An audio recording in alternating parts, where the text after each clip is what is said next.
तुम्हारा अखिलेश यादव मुख्यमंत्री था तो 50,000 लोग बेघर हो गए, 100 के करीब खवातीन की अस्मत रेजी हुई। हम 2 एमएलए, हमें 6-8 एमएलए चाहिए। और जिस दिन अखिलेश भाई 8 एमएलए हो गए ना, किसी की मां ने दूध नहीं पिलाया मुसलमानों को साथ जाति करने की।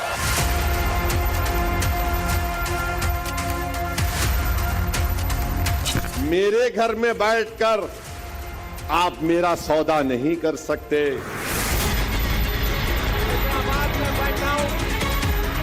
समाजवादी पार्टी के लोग औरंगाबाद के हमारे इस इत्तेहाद के दीवार को आज यहां पर आकर दीमक की तरह उस इत्तेहाद को तोड़ना चाहते हैं।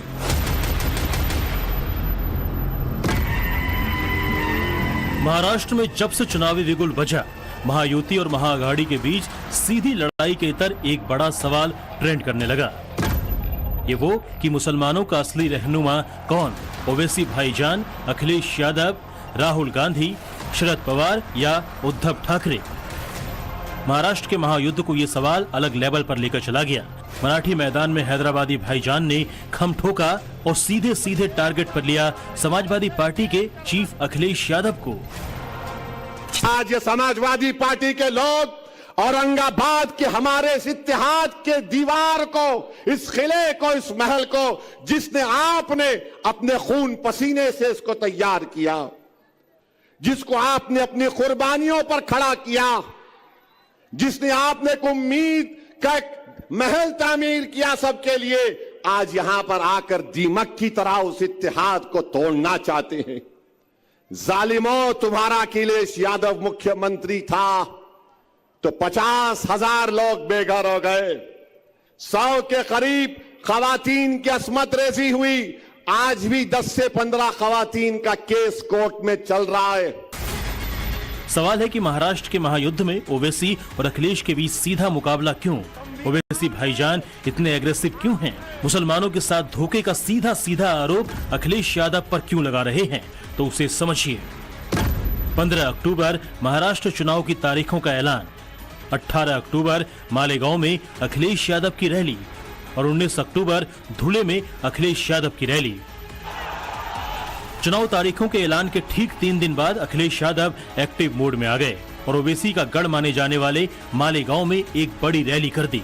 एमवीए के साथ गठबंधन में चुनाव लड़ रहे अखिलेश यादव के लिए तब सीटों का ऐलान भी नहीं किया गया था, लेकिन अखिलेश यादव मालेगांव में खराब मौसम और बारिश के बावजूद पब्लिक के बीच पहुंच गए और जिस अंदाज में उन्होंने अपनी पार्टी के लिए शंखनाद किया, बस यहीं से असदुद्दीन ओवैसी की टेंशन बढ़ गई। आप देखते हैं असेंबली में अबू आसिम आपके हक की लड़ाई लड़ता है कि नहीं लड़ता है?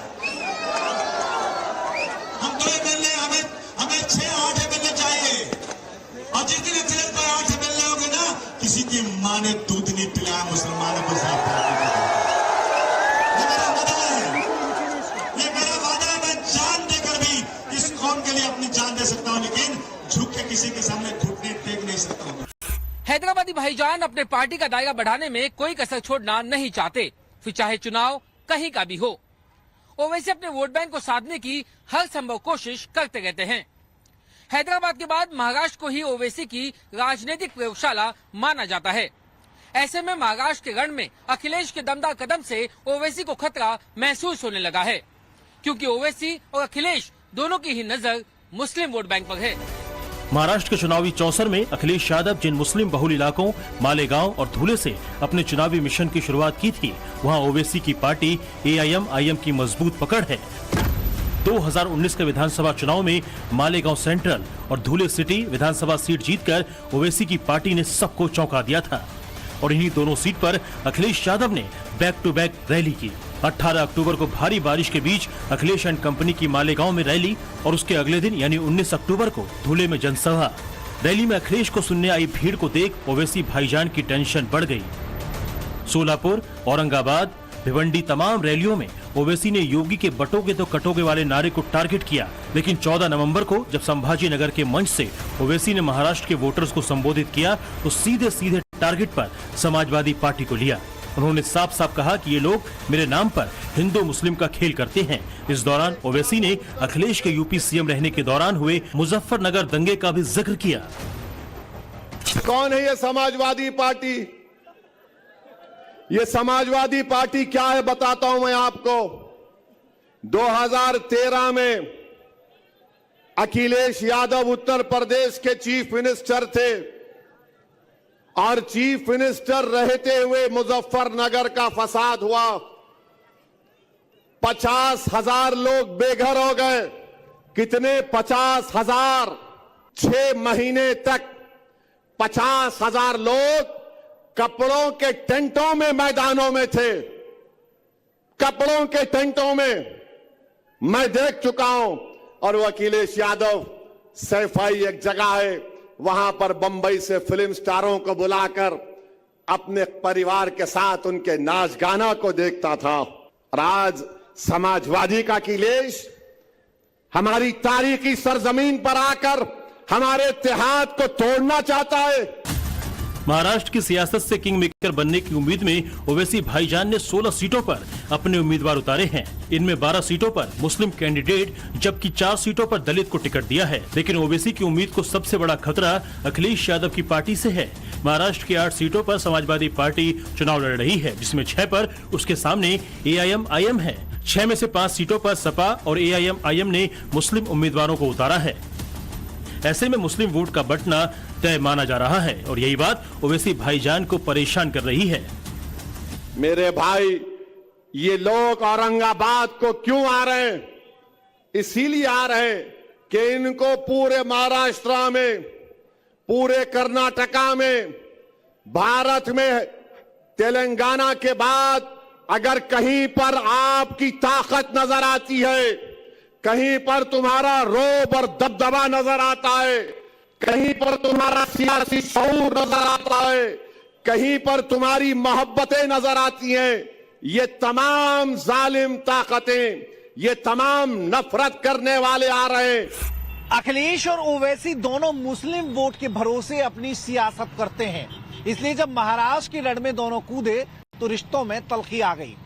ओवैसी यूपी में अपनी पार्टी का विस्तार कर रहे हैं तो अखिलेश को लगता है कि AIM उनके मुस्लिम वोटों में सेंधमारी कर रही है, जिसका बदला लेने के लिए उन्होंने महाराष्ट्र में ओवैसी के मुस्लिम वोट बैंक में सेंधमारी का प्लान सेट कर दिया। वैसे ओवैसी अक्सर आरोप लगाते रहे कि समाजवादी पार्टी मुसलमानों को सिर्फ वोट बैंक के लिए इस्तेमाल करती है। जब हिजाब निकाब का मामला आया तो कान में आवाज कमाना शुरू हुई, तो हमारे कान तो अच्छा सुन रहे। जब अखिलेश से पूछा गया कि मुस्लिम वोट, तो बोले सुनाई नहीं दे रहा। मगर मुख्यमंत्री बनने का ख्वाब मुस्लिम वोट और निकाब और हिजाब पर अखिलेश कह रहे नहीं सुनाई दिया। तो अखिलेश, जब तुम्हारी कानों में हमारी बात नहीं पहुंच रही है, तो अब उत्तर प्रदेश और संभल की जनता मजलिस और ओवैसी को अपनी बात सुनाएगी। मैं सुन रहा हूं तुम लोगों को। यूपी से निकलकर बात महाराष्ट्र तक चली आई है। ओवैसी और अखिलेश के टारगेट पर सीधे मुस्लिम वोटर्स हैं। महाराष्ट्र में करीब 12% मुस्लिम आबादी है। मालेगांव विधानसभा सीट पर 60% के करीब मुस्लिम मतदाता हैं। 5 सीट पर 50% मुस्लिम वोटर्स हैं, जबकि 9 सीट पर 40% से ज्यादा मुस्लिम वोटर्स हैं। वहीं 15 सीटों पर मुस्लिम वोटर्स 30% हैं। ओवैसी की पार्टी मुस्लिम बहुल सीट औरंगाबाद पूर्व, औरंगाबाद मध्य, भिवंडी पश्चिम, वर्सोवा, भाईखला, मुंब्रा, मानखुर्द, शिवाजी नगर, मालेगांव, धुले, सोलापुर, नांदेड़ दक्षिण और करंजा से चुनाव लड़ रही है। ओवैसी भाईजान ताबड़तोड़ रैली कर रहे हैं, लोगों के बीच जा रहे हैं, क्योंकि उन्हें अपनी स्ट्राइक रेट बढ़ानी है। उन्हें पिछले विधानसभा चुनाव का रिजल्ट भी ध्यान होगा। 2019 के विधानसभा चुनाव में ओवैसी की पार्टी ने 44 कैंडिडेट उतारे थे, लेकिन सिर्फ 2 सीटों पर ही जीत मिली थी। महाराष्ट्र में जिन उम्मीदों के साथ ओवैसी चुनावी मैदान में उतरे हैं, उसी उम्मीद के साथ अखिलेश यादव की पार्टी भी दांव लगा रही है। एसपी ने महाराष्ट्र में सबसे अच्छा प्रदर्शन 2009 में किया था, जब उसके खाते में 4 सीटें आई थी, लेकिन 2014 में ये संख्या घटकर 1 रह गई और 2019 में पार्टी के 2 विधायक ही चुनाव जीत सके। अभी शिवाजी नगर से अबू आजमी और भिवंडी पूर्व सीट से रईस शेख विधायक हैं। दरअसल अखिलेश यादव और ओवैसी की ये तकरार महाराष्ट्र तक ही सीमित नहीं है, बल्कि उत्तर प्रदेश में भी है, जो समाजवादियों के लिए गड़ रहा है। यूपी की 9 विधानसभा सीटों पर उपचुनाव हो रहे हैं। इसमें AIM ने 3 सीटों पर अपने उम्मीदवार उतारे हैं। इनमें कुंदरकी और मीरापुर में ओवैसी ने मुस्लिम कैंडिडेट को टिकट दिया है।